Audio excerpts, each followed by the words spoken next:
Alhamdulillahirobbilalamin. Rabbi shrah li sadri wa yassir li amri wahlul 'uqdatam min lisani yafqahu qawli. Amma ba'du. Halo semuanya, sampai jumpa lagi dengan saya ya. Sudah kenal semuanya? Insya Allah sudah. Dengan Ustazah Iza. Ini nggak tahu ini urutan keberapa ini ya. Alhamdulillah, semoga dalam keadaan sehat semua ya. Oke, kita bertemu kembali di kajian kali ini. Kita membahas terkait konsistensi beribadah selama di bulan Ramadan. Insya Allah bisa semua ya, sanggup ya.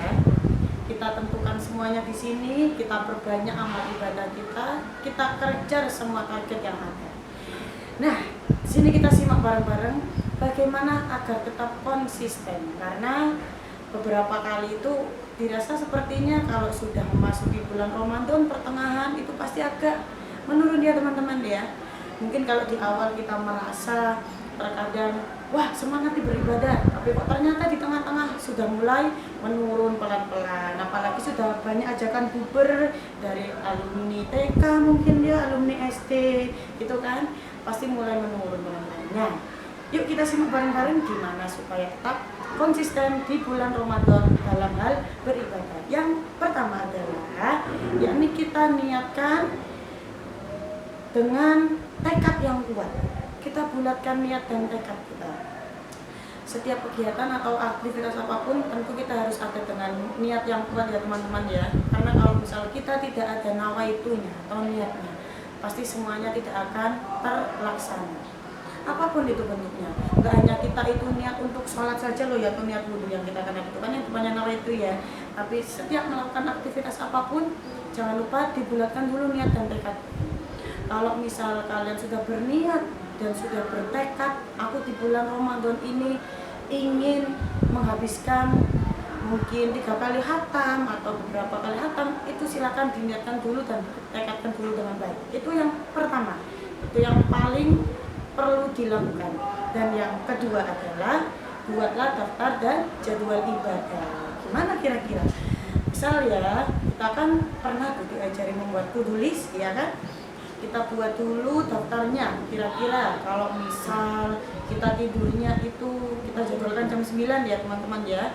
Mungkin bisa bangun nanti jam 2 kita mulai qiyamul lail, atau jam 3 mulai qiyamul lail. Setelah itu kita mulai dengan to-do listnya, mungkin sahur, setelah sahur sholat subuh dan sebagainya, sampai seharian full itu kita ada jadwal yang ada atau to-do list. Jangan lupa itu juga dibuat.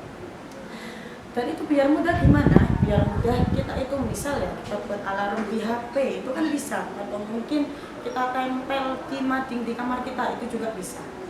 Itu jadi seperti itu, jangan lupa ya. Dan ibadah yang ada di bulan Ramadan kan nggak hanya kita kenal kayak sholat ataupun tadarus, itu kan banyak ya. Salah satunya itu misal kita seperti tidur itu juga bisa dikatakan ibadah loh, iya kan? Jangan lupa itu juga dijadwalkan. Tapi jangan lupa jadwal tidurnya saat semua aktivitas itu sudah selesai. Jangan kalian itu ya aktivitas ada full itu dibuat tidur, jangan ya. Oke, itu yang kedua. Yang ketiga adalah tentukan target. Tentukan target seperti apa? Misal ya, kita di Ramadan ini kita ada target yang namanya target itu khatam minimal 2 kali. Nah, itu kan salah satu target ya, khatam minimal 2 kali. Kita mungkin di tahun ini ingin menambah, mungkin targetnya khatam 3 kali atau targetnya 4 kali, itu bisa. Gak hanya itu, atau misal kita menambah hafalan. Kalau misal di sebelumnya kita targetnya hafalan setiap hari itu 4 baris atau 5 baris, kita tambah. Nah, targetnya bisa menjadi 20 baris atau mungkin 1 halaman dan sebagainya, itu bisa. Jadi target itu harus senantiasa diingat-ingat juga ya.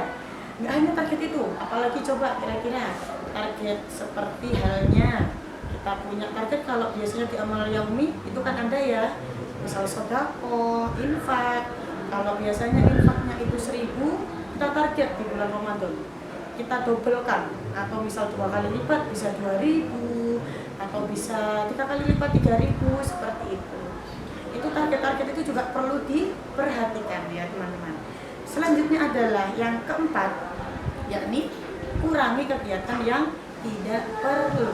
Nah, ini yang perlu digarisbawahi teman-teman. Karena di bulan Ramadan itu tentu banyak sekali godaannya. Apalagi godaan-godaan itu kayak merasa kita capek, letih, lesu, lunglai, iya kan? Pulang sekolah capek, habis belajar dan sebagainya. Apalagi setelah pulang sekolah panas itu menuju ke rumah. Pasti itu godaannya kan luar biasa. Akhirnya kita mulai terbuai, males, ya kan, kegiatan tidak perlunya, males, kita buka TikTok misalkan, buka TikTok, itu kan juga menjadi itu ya, hal yang tidak bermanfaat. Buka TikTok, main game, ya boleh lah kita sekali dua kali, tapi kalau setiap hari sampai menghabiskan waktu, itu yang bisa dikatakan kegiatan yang tidak perlu atau tidak bermanfaat. Itu nanti malah menjadi mudorot, karena kita melakukan aktivitas yang benar-benar tidak sesuai dengan apa yang seharusnya dilakukan. Sesuatu yang berlebihan, apalagi yang kegiatan tidak perlu, itu jelas tidak baik. Selanjutnya yakni yang kelima dan terakhir adalah menjaga kesehatan. Ini pasti ya, hukumnya wajib menjaga kesehatan. Kita tidak boleh lupa juga, yang paham kondisi ini diri kita sendiri, yang tahu kalau kita ini sakit juga diri kita sendiri. Jadi bagaimanapun caranya, kita juga harus paham kalau kita sudah waktunya untuk butuh yang namanya asupan, segeralah. Seperti halnya berbuka. Berbuka itu kan memang disegerakan ya. Nggak ada berbuka itu harus sampai isya, lebih baik nanti semakin double-double Ustaz, nggak ada itu ya. Berbuka itu yang namanya disegerakan. Nah, berbuka ini juga ada yang namanya adabnya. Ya kan, berbuka dulu mungkin dengan yang manis-manis. Jangan yang langsung kita makan gorengan 10 biji, tahu isi gitu, jangan ya Nak ya. Kita berbuka yang manis-manis, misal disunahkan dengan kurma. Kan itu juga disunahkan oleh Rasulullah ya. Setelah itu jangan lupa asupan juga, air putihnya dipenuhi. Itu juga penting. Jangan lupa air putih itu walaupun puasa tetap harus 2 liter dalam sehari. Itu air putih wajib. Itu kan juga untuk menjaga kesehatan ya Nak ya. Karena air putih itu wah luar biasa itu manfaatnya. Selain itu, yakni selain air putih apalagi kalau misal menjaga kesehatan itu banyak hukumnya. Kita boleh workout sebelum berbuka kan bisa ya, olahraga kecil-kecilan. Tidak ada alasan yang namanya nanti lemes dan sebagainya. Kita bisa kok mengakali itu. Kita bisa workout sebelum berbuka, bisa jam 5 sore atau 15 menit sebelum puasa itu bisa. Nah, kurang lebih seperti itu ya teman-teman.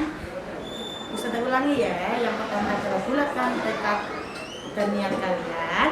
Yang kedua adalah buatlah daftar jadwal dan ibadahnya masing-masing. Yang ketiga adalah tentukan target.